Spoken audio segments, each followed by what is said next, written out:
If you're watching this video, then you've gone ahead after reading all that hype and the good reviews and purchased Ark Raiders. I've been playing it on the PS5. The button mapping and is all intuitive, and it's a very easy game to pick up and play. But there are also varying levels of complexity. So the quick kind of guide start is what I'm hopefully going to provide today.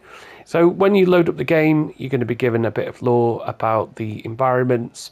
You'll then be taken through an introductory kind of tutorial where you will then find yourself in the city of Speranza. You can customize your character. There's various different presets, and then you're ready to jump in and go in a raid. In terms of raids, there are a couple of maps.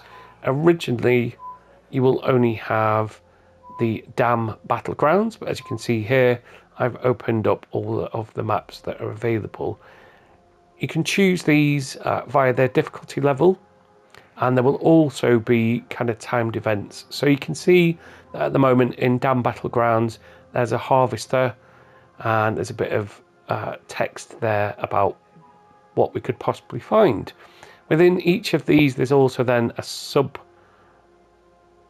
environment. So in this case, on Battlegrounds, this has an electromagnetic storm, and that's going to bump up the difficulty, but also then the loot. That is similar across the other sites as well. So for Burn City, we're going to have a night raid where the difficulty jumps right up, and you can see across the other areas as well. So when you click on your chosen area, what I would suggest is, certainly early in game, is that you make best use of the free loadout. So that will give you basically a starter pack. So it's random, but they're going to be lower end weapons and storage capacities, as you can imagine. The base in general is going to be broken down into various different areas. So firstly, you've got your workshop, where you will start out with Scrappy, who's a hen that will go out and collect parts from the world whilst you're out on raid, and when you come back you can collect them. And these are the kind of bread and butter crafting materials for different items that you're going to need throughout your playthrough. You can upgrade Scrappy. As you can see here, it will tell you what you need to get to move on to the next level, and that means that he will collect more whilst he's out in the world. You will start out with the workbench, which will give you the opportunity to craft, again, some kind of basic starter level loadouts. So that's going to be a looting kit, which is essentially your backpack and your capacity, a shield, which gives you a little bit of extra protection, and then some weapons, which have all got pros and cons. So as you can imagine, the Ferro being a shotgun means that it does more damage, but the reload time is not very good. And then we move on to the lighter damage weapons with increased fire rates. We then have essentially three types of ammo. As you can see, we've got light ammo, medium and heavy, and that will tell you which weapons it's compatible with, which is very useful.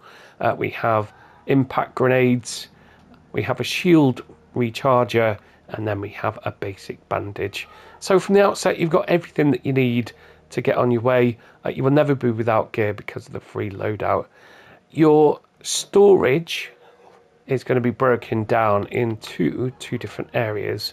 So you've got what you can carry in your backpack, which is broken down into your equipment. You've then got your weapons, and then you got your backpack, which in this instance has 16 slots. This fella is very important. So safe pocket means that you will extract. So even if you don't, sorry, let's rephrase that.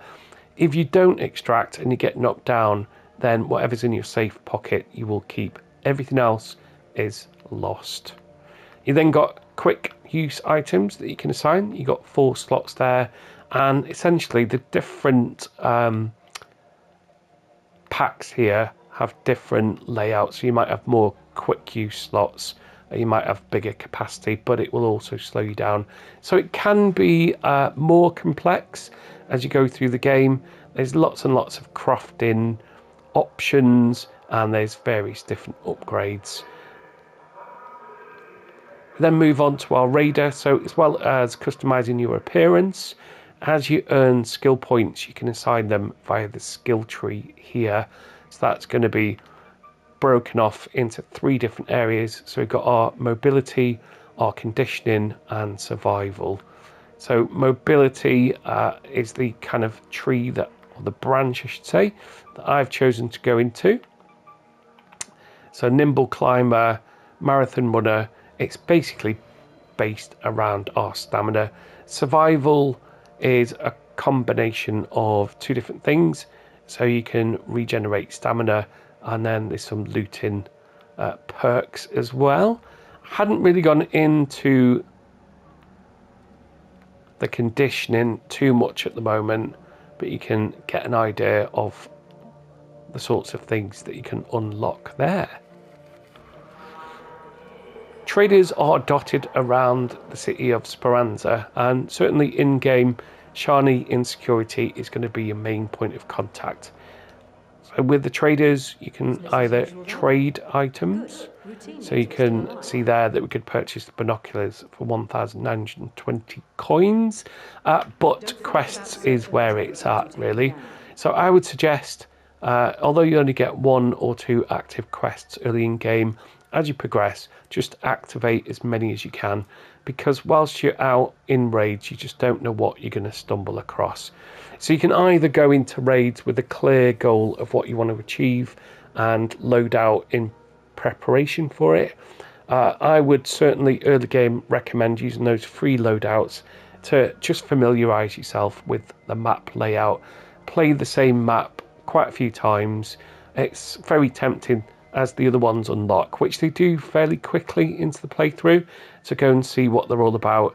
And they are quite varied, so you've got some more enclosed environments, you've got interior environments where the challenges and the playstyles differ. This is an extraction shooter, so if you bump into another player, it's kind of 50-50 what's going to happen.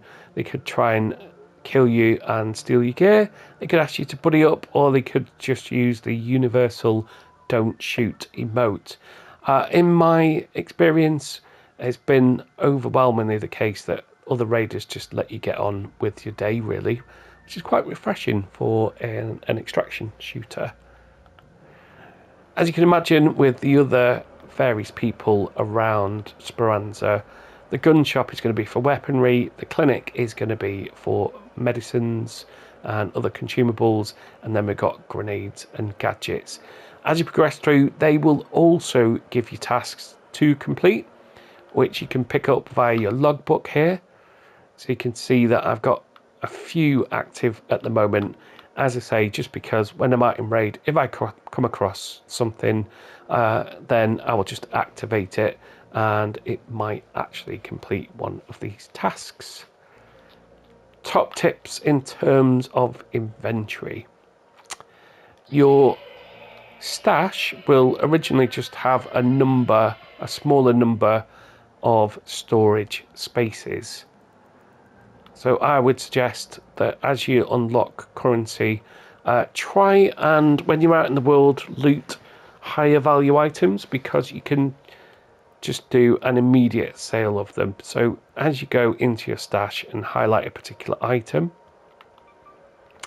so synthesized fuel, if you press the triangle button, there's a couple of different options that you've got. You can move it to your backpack, you move it to your safe pocket. If you inspect it, it tells you what it breaks down to if you're going to recycle it, which is very useful. And I've just come back out of the menu now. Well, actually, we could click on anything. So you can do your quick sale there, and that will get you the currency, or you can recycle, which will break it down into its component parts. Once you've made some money, so up in the top right there, you've got in white, you've got your currency, you've got your kind of, I'm not sure what the phrase is, so the blue is kind of rewards that you can then use for cosmetics, and finally in yellow you've got the in-game currency. So the in-game currency is trader coins, and to unlock the cosmetics you're going to need quite a few. So that looks like it's geared up towards real world purchases, where you spend real money to get those different cosmetics. I would suggest that once you've got some money, you go up to the expand menu, and what that's going to do is that's going to give you the option to expand your stash. So rather than having to feel like you've got to sell all the consumables just to be able to pop more in there, you can then keep things because you're probably going to need them further on into your playthrough as different weapons and items are craftable. And then go ahead and increase that, because I've not really, in the playthrough today, I've not really found the need to purchase anything from any of the traders here. So that means that I'm basically just making the money and not using it. So if I can use that to increase my stash, then that's what I'm going to do. Dex is the equivalent of skins, essentially. So similar to Fortnite, we had to make a comparison at some point. This is then, as you go through and you earn those rewards, then you can unlock these different packs and cosmetics. I did have a look at the in-game currency, so these raider tokens, and there's 50 per page, and if we have a look at the cosmetics, then you are going to need quite a few, so 1,300 there, in order to unlock them. So I do think that if you're going to unlock these different packs, if you like, it's probably going to cost real world money. Emotes, we've got some standard emotes that are already linked to our wheel. And don't shoot, you'll hear quite a lot as you go across the game. Hopefully that means that they're friendly and they're not going to shoot you either. So that comes in very, very useful. I think there is proximity chat in the game. I've not really used it, and at the moment I haven't really squadded up with anybody. So whilst you're in the game, there is an emote that asks if you want to join a team, which is this one. Want to team up? So you can do that, and sometimes people will. Even if you don't team up, what I would suggest is if you see other raiders, if you say don't shoot, then it's worth kind of not following them around the map, but it's essentially safety in numbers. So raiders are generally going to be heading towards an extraction point, and the extraction points are usually protected by some arc. So if there's something there, then obviously two hands are better than one. So let's finish the video by jumping quickly into a raid. So I'm going to stick with Dam Battlegrounds, and I'm going to be prompted whether I want to take my custom loadout or free loadout.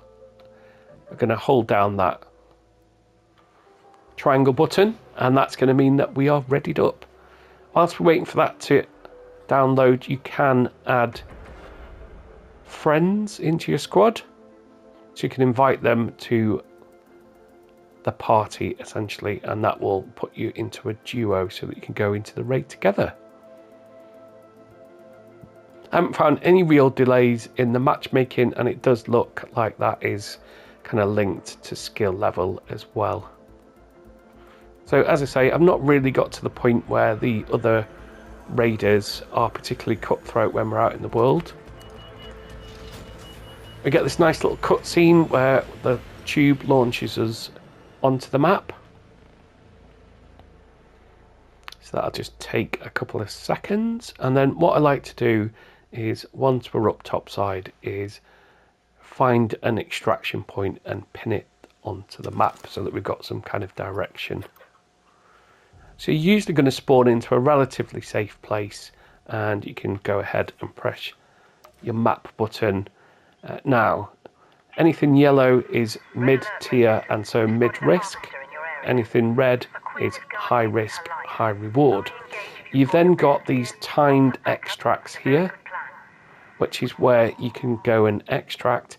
There will be some other ones dotted around. If you see that it needs a raider hatch key, that means that it's a very quick exit, but it will cost you a key, which you need to craft or buy. These timed ones, you will go and have to activate them, and there will be a timer for you to be able to extract. So let's go ahead and mark that on our map.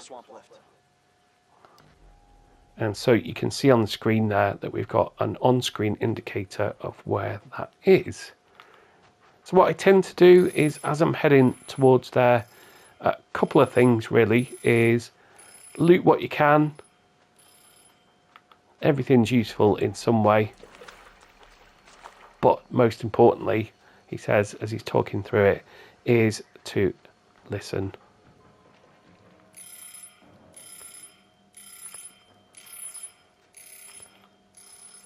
So we can, it looks like somebody's already been through here because this has already been looted. Oh, an alarm clock.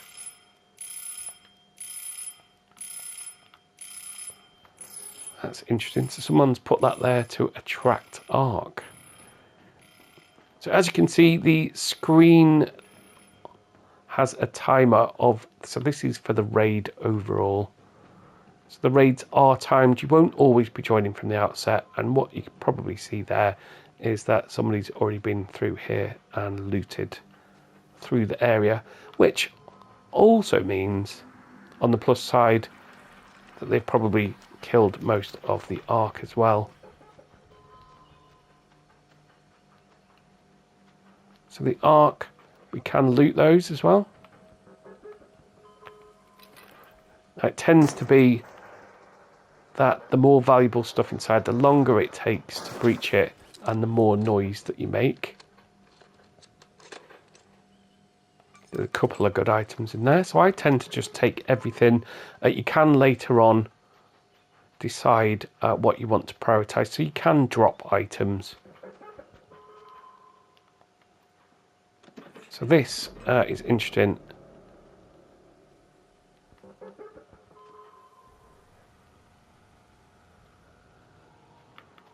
We need to get out of it. I can hear some kind of,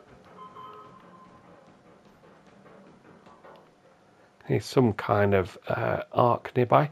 Now this is linked to one of the subtasks actually. So somewhere is a container that we need to put this into. They're usually nearby.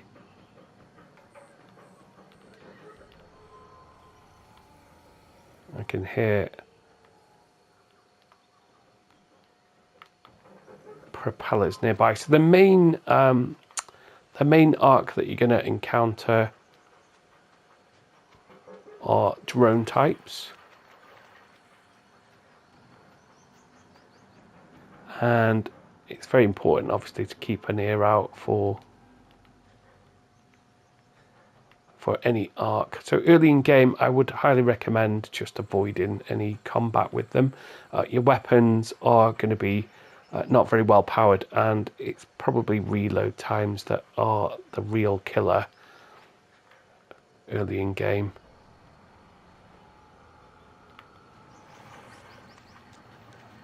So I can hear something nearby. I think this is one of the areas where we can slot this into, hopefully. Yep.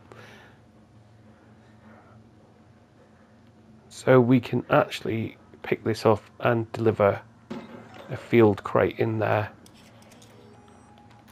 And that will usually mean that we'll get some kind of reward.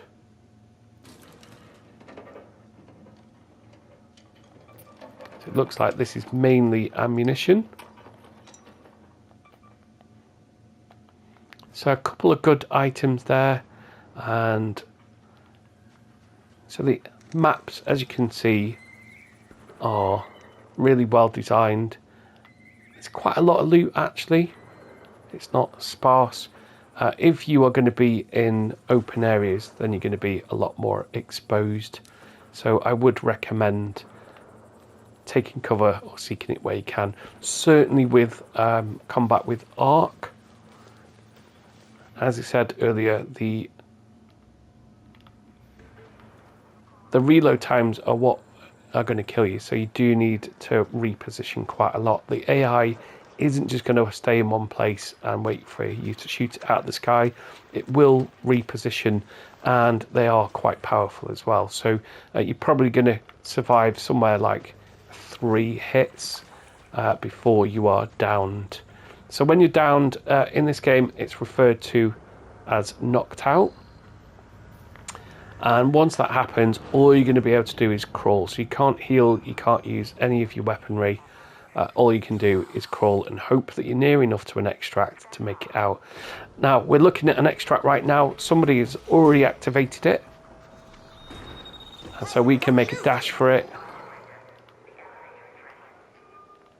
And as you could probably see, it makes a lot of noise and it attracts arc. That's another player that we had there who thankfully opened that up for us, so I couldn't show you in the video, but essentially there's a control panel. You'll activate that, and then I would recommend taking cover so that you can make a dash for it. As we saw there's quite often other players around those extract points. Largely I found them to be friendly, so there are a couple of different tactics that people could employ. They could camp those extracts and loot you. That would be quite terrible, but it's an extraction shooter, and in my experience this is a little bit different to most of those games. So it's usually quite ruthless and you can't trust anybody, but I've found that much more enjoyable. So when we do extract safely, you can see that there's a little tracker there of our journey, so the little dots show where we were on the map.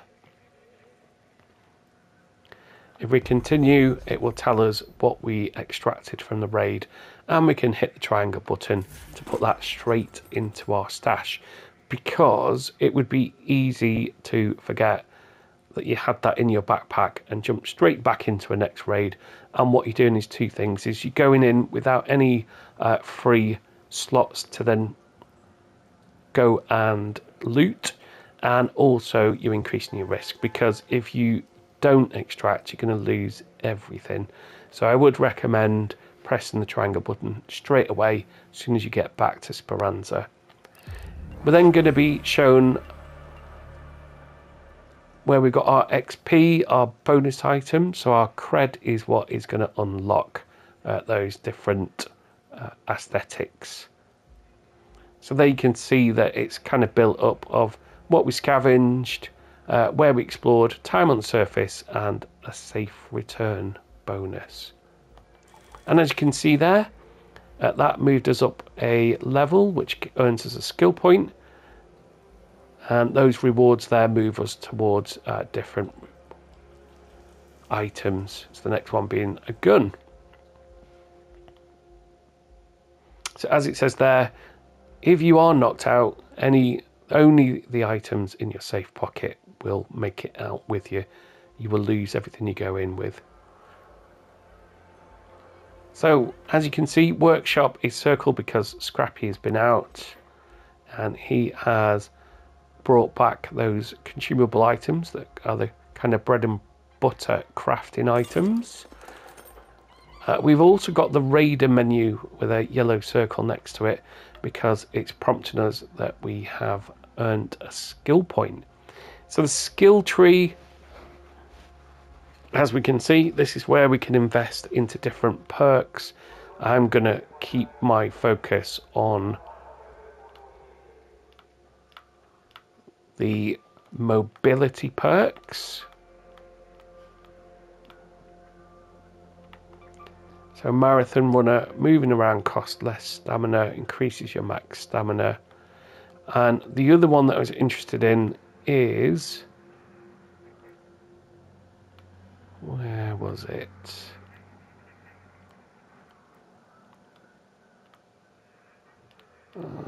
Perhaps it was over this side, sorry, bear with me. There was one where we could move faster when we were crouching, which felt like it could be useful.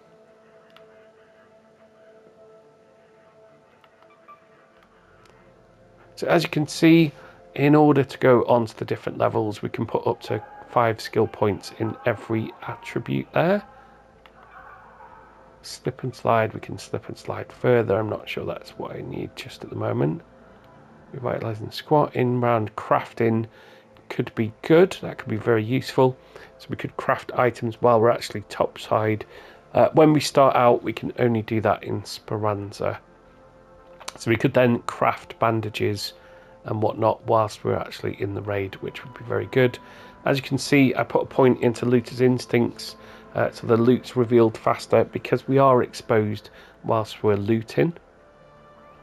Your movement speed while crouching is increased. That's the one we wanted, so I'm going to pop another point into there. That's going to be very useful in the more enclosed environments.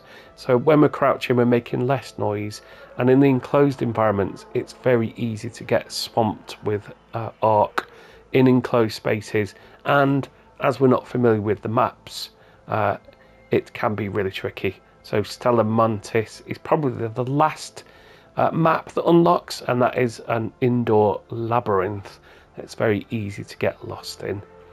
I hope this has been helpful. If you're just starting out in the game, I'm conscious there will be a lot of videos out there. This really is the hype game of the moment, and for good reason. There is more depth than I've gone through here. These are just the kind of first steps into the game. So just to recap, I would recommend that you use the free loadouts, concentrate on one map for a good few raids at a time so that you can familiarise yourself. You will spawn in different points, so once you're in the game, ping something on your map, ping the nearest extraction point, loot what you can so that you can have the joy of extracting and building up some supplies in your base. Try and avoid arc combat where you can. If there isn't a choice, then do seek cover quickly. The reload speeds of the weapons are going to be what kills you, so make sure that you do the reload when you're in cover, and do reposition regularly. The AI is very good. It's not going to stand there whilst you shoot it out of the sky, and most of those early game arc enemies are going to be the drone types. You can sprint by holding down the left thumbstick button, and if you hit circle you will slide, which is a good way to get out of trouble. And if you hit circle whilst you're just generally running, there will be a roll that will get you out of the way. I would recommend when you get to an extract point that you hit the button, because the lift will take a little while to come up. Hit that button, get into some cover, because it will alert arc, and then as soon as it's open, sprint towards it, and there's a little terminal in there that will get you to the extract point. If you come across another player, then to do the emote of don't shoot, then press your up directional button and don't shoot. It's right up there at the top. There of course will be people that say don't shoot because they're pretending to be friendly. I've found those in my experience to be very few and far between. Most of all, enjoy the game and give this video a thumbs up if it's been helpful. Please do put your comments in there, because I'll be really interested to understand other people's experiences of the game, and to share any hints, tips and play styles that help us all enjoy the game that little bit more. And lastly, of course, the subscribe button. If you can click that, it's free, it takes a second, and it will mean that I reach a wider audience. And with that, I will thank you for watching, and I hope to see you in one of my raid videos.